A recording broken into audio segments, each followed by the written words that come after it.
What's going on, Lions fans? Welcome to the Pride Detroit YouTube channel. I'm Meko, joined by my guy Morgan here.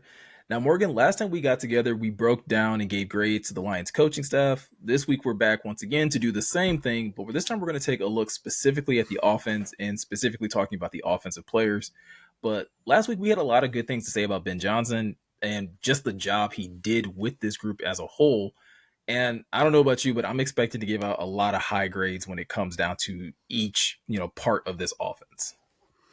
Yeah, and you got to, right? But just because they were awesome all year, like let's just call a spade a spade. They had lulls here and there, but you don't finish as decorated as they were without, reason. And, the proof is in the pudding. You have a first team all pro receiver with Amon-Ra St. Brown. You have a first team all pro at right tackle and Penei Sewell. So I'm excited to get into this because it's easy to talk about this offense. Yeah, and so we can kind of, again, piggyback off of some of the things that we talked about last week that we gave Ben Johnson credit for, right? So, I mean, again, this was a top 5 offense when it came down to, yards production, points, like no matter what it was kind of in any kind of space that you were looking at, this team was near the top in offensive production. And so taking a slight pivot, we can kind of jump into the first group, or I guess the first person being Jared Goff. And Morgan, I kind of already broke down my feelings on Jared Goff earlier last week or late last week in regards to whether the Lions should extend him or not. But really curious on just your thoughts on Jared Goff and how he performed this past season. Yeah, and as you know, I'm a Jared Goff reformist, or however you want to say it. Like back in 2020, back in 2021, I would have never thought like we get to the point where we're at now, where I think the majority of the fan base is very comfortable with the extension he's likely very likely going to get. And yeah, he exceeded expectations for me. He did a good job, minus a few spots here and there of taking care of the football. Amon-Ra St. Brown had a giant year. Sam Laporta had a giant year, and he was just really efficient in running Ben Johnson's offense.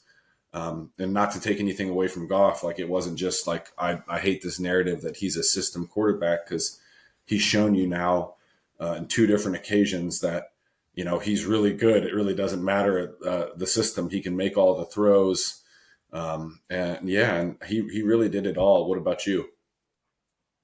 Yeah, no, like I said in my video, like in my opinion, giving him an extension is pretty easy because I think he did everything you want your starting quarterback to do. Like you said, he operated very well within this offense, right? Was able to put up over 4,500 yards, completing over 60% of his passes, putting up, 30 touchdowns.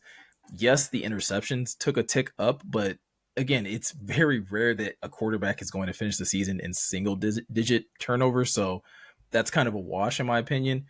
But at the end of the day, you also, want a quarterback that's going to win at the end of the day. And I think that's something that Jared Goff is proving that he's capable of helping this team do over the last 2 seasons, regardless of how the play may look on any given game or any given quarter or down in distance, whatever the case may be. He's still good enough and he still has all the talent there to help you win football games. And that's what you want from your starting quarterback. Yeah, and he was big to your point in like really big moments. Whether it was late in the game, during the regular season, like that shootout against the Chargers in LA, or some of the big time throws he made in the 2 playoff wins, and even the NFC Championship game. There was there. The proof is in the pudding for Goff. I give him all the credit in the world because he battled back from a really tough situation from when he first got to Detroit in 2021. So yeah, all the credit to him. And I'm excited to see him going forward because there's more continuity with this offense, like we're going to get into. And there's more room for him to grow as a passer. Like this is the best version I thought we've seen of Jared Goff, period, since he entered the league this year. And, if he can build upon that and continue to be like just more efficient as a passer and take better care of the ball and, push the envelope as the Lions offense hopefully turns it up another notch, man, like, there's more to tap into there, in my opinion.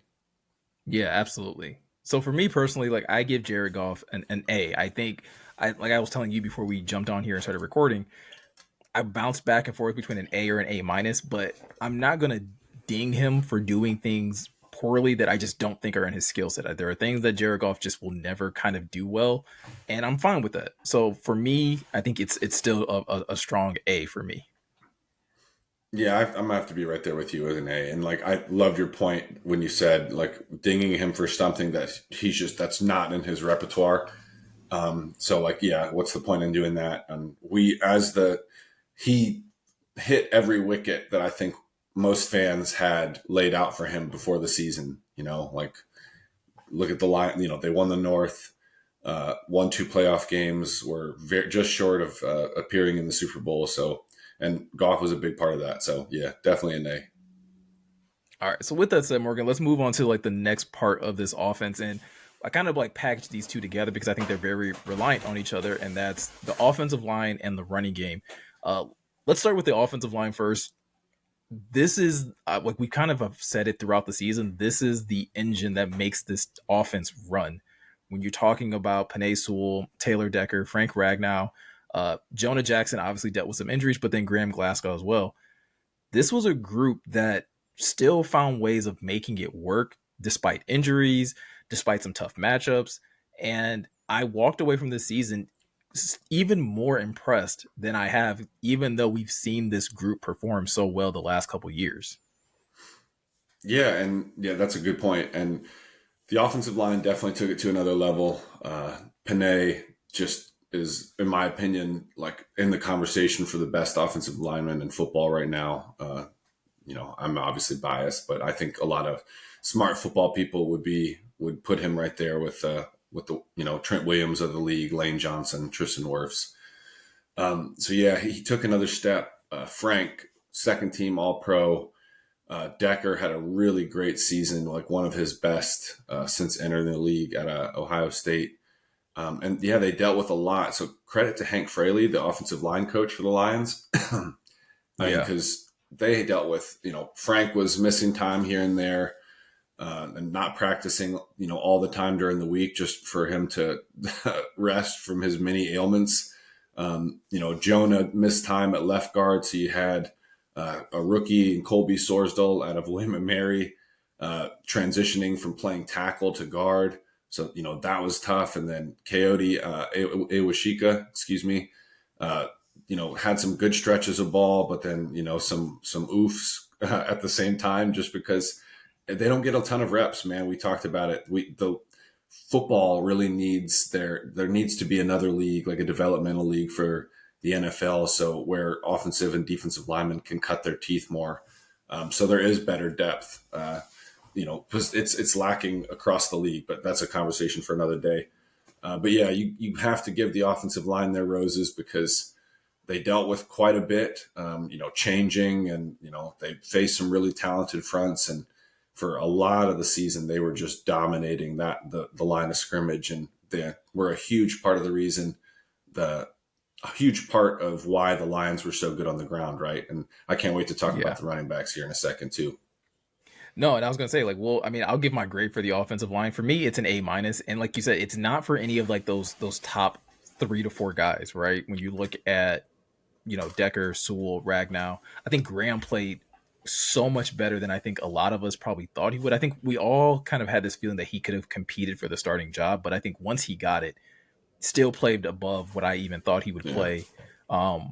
Next to Sewell, and everything like that, and I know a lot of people are going to say like Jonah was the weak link, but I think injuries was the weak link. I think Jonah, yes, if you go look at like PFF metrics, it's his second to worst year PFF wise to only his rookie season. But again, it's a season that was riddled with injury, and Jonah is someone who hasn't dealt with a ton of injury. So I do think that was a mental hurdle for him, and I think he wasn't able to necessarily get into the groove that he normally does. Um, but I think he was still very serviceable in the run game, and I think he even took steps forward in his pass protection this year. So I would still love to see the Lions try to figure out a way of bringing Jonah back because I think that continuity amongst that group is so important. Uh, but yeah, I mean, just because of some of the injuries, because some of like the backups filling in wasn't always seamless. That's my only reason for giving it an A minus. Other than that, though, this group was solid. Yeah, that's a totally fair point too. And it's yeah, Graham took his play. This is probably Graham's best year as a pro too. So he's due a raise. I hope they can bring him back. Would love to have Jonah back, but it'll just depend on the price. Just because Panay is going to be reset the market down the line here in a year or so. But yeah, I love the fact that Hank Fraley is the coach, and they seem to really buy in. Like that room loves him. Yeah, so I'm right there with you. I give him an A, just because it's hard to fault, in my opinion, just Sorsdal and Awashika, just because there's just so much bad offensive line play around the league, especially beyond a team starter. So, but yeah, shifting to, I know I want to talk about him now. Jameer and David Montgomery, man, like they exceeded my expectations big time. What about you? Yeah, I think this is what everyone was hoping for. And I think it's one thing to have a belief that like, hey, we feel like we're getting an upgrade in this situation because the run game was so good the year before with Jamal and a limited dose of DeAndre Swift here and there last year. I mean, it was like, hey, this run game is still very good or very respectable. But then like we got to the offseason and Ben Johnson had that presser where he was like, no, like they could have been better. We should have been better. And we got to see it this year what better looked like with both David Montgomery and Jameer Gibbs. And starting first with Demo, like he was everything that he was advertised to be. He was that bell cow back that was doing the hard running, getting the tough yards, breaking tackles. And the minute injuries kind of caught up with him, Jameer burst onto the scene. It was like perfect timing because the Lions were trying to take their time with him. Like you sat there and you looked at these two, and I'll say right now, Morgan, I don't think there's a better running back duo in the NFL right now. I don't think maybe what they have down in Miami is a close second, but when you're talking about 1-2 punch, I don't think anybody's holding a candle to Ja and Demo right now. No, I'm right there with you. I got to give this group an A because uh, you know David Montgomery had a lot of expectations. Jamal Williams ate in this offense, but they told us they were like, "There's more meat on the bone." And then David Montgomery was like, "All right, let me go ahead and I'll take up these carries." And he ate, man. He has a physical running style, runs behind his pads really well. Tacklers bounce off of him. He has really good balance, and then he's capable of some home runs too, like that run against the Chargers always stands out in my mind where he just beats everybody. And I'm like, wow, on top of everything else he has. And then Jameer, just as an all purpose back, over 1,200 yards of total offense. I believe he had 11 touchdowns, 10 rushing, one receiving. Yep. Just a big play machine. Like, and he improved, a lot as a, complete running back too, running between the tackles, running with toughness, running through arm tackles. And then, yeah, just all of that, everything he was billed to be as a player in space coming out of Alabama. He checked all that off, man, because there was some electric moments in space where he made some really good defenders look flat out stupid, and then his speed is just next level. So, yeah, Ben Johnson and the rest of the staff, they weren't lying. It got taken up a couple levels in my opinion, and yeah, it shows. Yeah. So I'm right there with you. It's an A for me as well. Um, Probably the best performing group on this offense. And again, that says a lot considering how talented that offensive line is, considering what everything we just said about Jared Goff, and considering everything we're about to say about this receiving core, talking about wide receivers and tight ends. When talking about this group, Morgan, we kind of got to start at the top because I feel like as impressive as this group is, and I don't mean to take anything from it, and I don't want to sound like I'm nitpicking Ben Johnson's offense, it is a little top heavy because it's Hmm. essentially Amon-Ra St. Brown, Sam Laporta, and then everybody else. Yep, and yeah, and to akin to Panay Sewell, like Amon Ra just took his game to another level. Like I said earlier, first team All Pro, and then Sam Laporta, I think exceeded all expectations, even the highest of like Sam Laporta believers in the pre-draft process and in training camp. I'm sure couldn't have predicted him being this awesome this early. There's a case you could make. He's already among the top three tight ends in the NFL, right there with Kelsey and Kittle. And some, hey, So listen, and some people saying he ain't 2 or 3. Like yeah, that's what's already kind of happening with Sam is, and I'm right there with you. I think he's. I was very happy. I feel like we have to say this after what Brad basically said to the media. I was pro Sam Laporta. All right, second good. round pick, pro Sam Laporta. But I know Morgan. Like in my wildest dreams, did I think he put up almost 900 yards receiving and over 10 touchdowns? No. And that's a tough. Listen, he's going to have a tough act to follow in his sophomore year.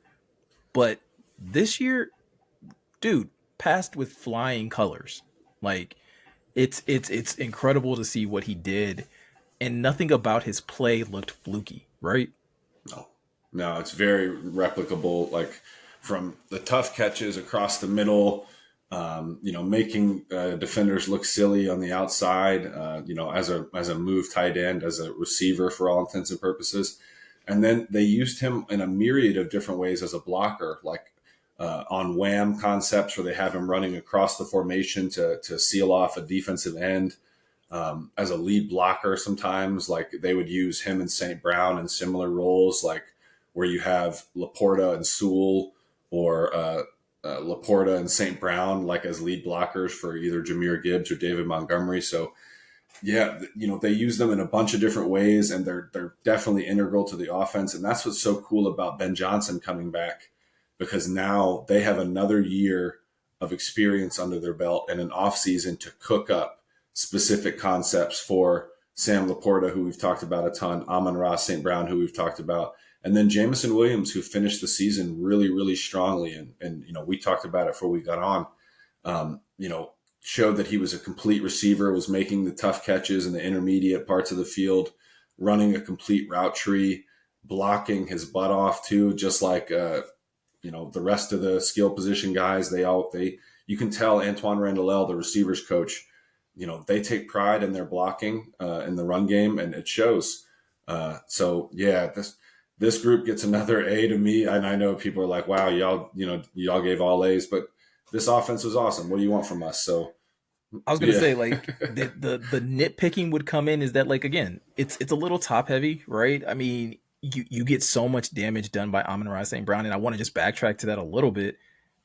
Amon-Ra came into this season, and there was the debate, right? Is he a top 5 wide receiver? And I think by the end of the season, like debate's done. He's a top 5 wide receiver. He does everything you want him to do from a number one wide receiver perspective. I'm not going to go as far as some people to say that he's better than other certain receivers that are also very good in this league, but he's up there, and he deserves to be in that conversation. He deserves that type of respect. He deserves his all pro nod. He deserved to be on the Pro Bowl the first time, not as an alternate. Um, and I don't see, much like with Sam Laporta, I don't see it slowing down. And to piggyback off what you're saying about JMO, I'm again, if we were giving individual grades, JMO would get an A for me. And because talk about pushing through adversity. He was struggling with drops early on, only getting a target or two here or there. And to get to where he was at the end of the season, where he was a reliable receiver, a reliable option for them, not just on the deep routes, but on the intermediate stuff, like you said, showed the ability to run the full route tree, showed run after the catch ability, which is, again, I think one of the most underrated aspects of his game that didn't get a ton of shine. You go into next season, at least you in knowing that you have Sam Laporta, Amon-Ra St. Brown, and Jameson Williams, and Jahmyr Gibbs, like all as receiving options for this offense. It just feels like a loaded deck, Morgan. It just does. yeah, it's a group of skill players that can go up against anybody for sure. And they showed it. They can put up points in bunches. JMO proved to be an every down player, and then yeah, he's that home run hitter too, along with Jahmyr that he was billed out as coming out of college. Look at the NFC Championship game, that end around. That is going to put and he had the other one where he jumped into the end zone really far away. I can't remember what that game was, I but want to say New Orleans, but I might be that wrong might on that one. sounds right. But yeah, that end around is going to put the fear of God in defenses the rest of forever now, because akin to when San Francisco does it with Debo, just because if he gets an edge, he's going to take it to the crib. Like the San Francisco they had a couple chances to tackle him, and he was stumbling away and still ran away from everybody. So yeah, I think, and his trajectory is just going up. Like his experience as a football player, this is really only his third complete, like, complete-ish year of playing football since graduating high school. He had the 1 year at Alabama where he went crazy.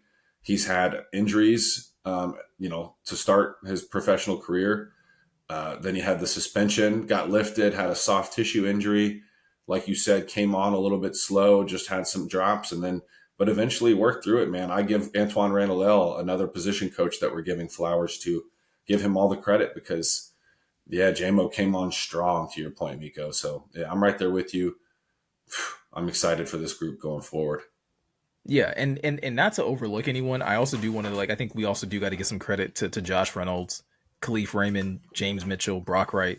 Um, I hate to like group them as the others because those guys were played very serviceable roles, had their own big games, had their own big moments, and again, they're part of the reason why the guys that we're talking about near the top are able to operate at the level that they are is because you still have to contend with a Josh Reynolds. You still have to keep an eye and recognize where Khalif Raymond is on the field.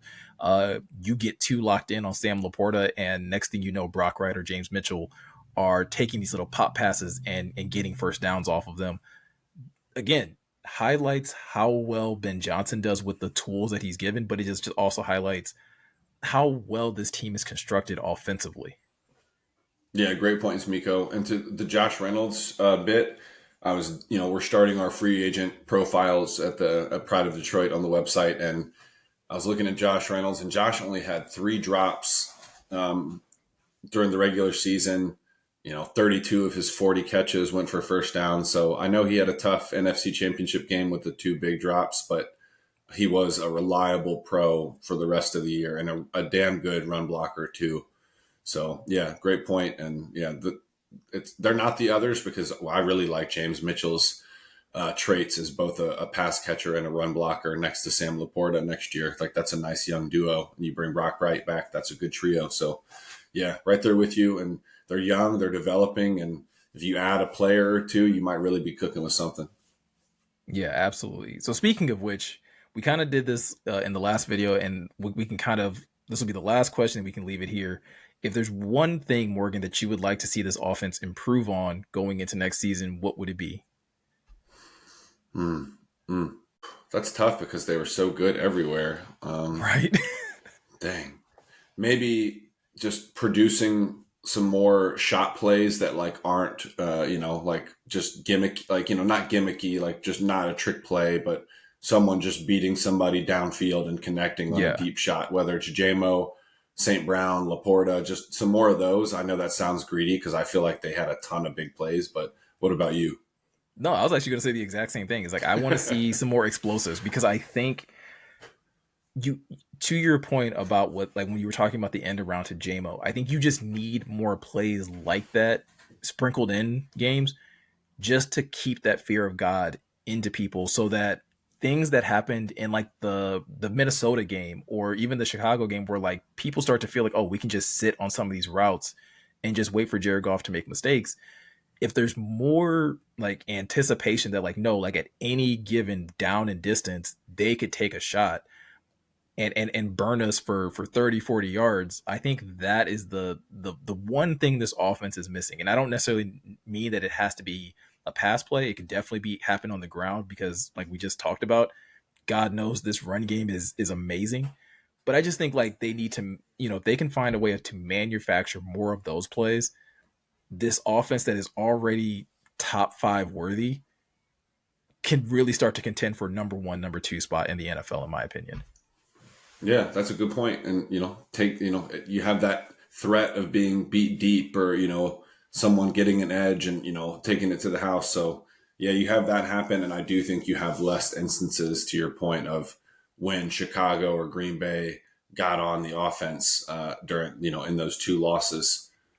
Yeah, so yeah, that's a good point, and I think they'll try to address it. And JMO's, it'll come in the form of Jameson taking a few steps, and maybe them adding somebody like a big bodied X. So yeah, there's different routes to go for sure. Yeah, absolutely. So, with all that said, guys, let us hear from you in the comment section below. What did you guys think of this offense? Where would you start to put your grades if you were talking about specific position groups? Even if you have specific grades that you want to give to one individual player, leave those in the comments below. We would love to be able to read those and interact with you guys. And like Morgan said, we are, over on the Pride Detroit website. They're going to start doing these profiles on some of the free agents that the Lions have to consider re-signing or extending. So definitely be sure to check out pridedetroit.com so that you can catch all those articles when they're first pushed live. And last but not least, be sure to hit that subscribe button and that notification bell. That way you can be notified every time we upload brand new articles or decide to go live over here on YouTube. So with all that said, I'm Meko. He's Morgan. Thank you guys for taking the time to watch, and we'll see you guys in the next one.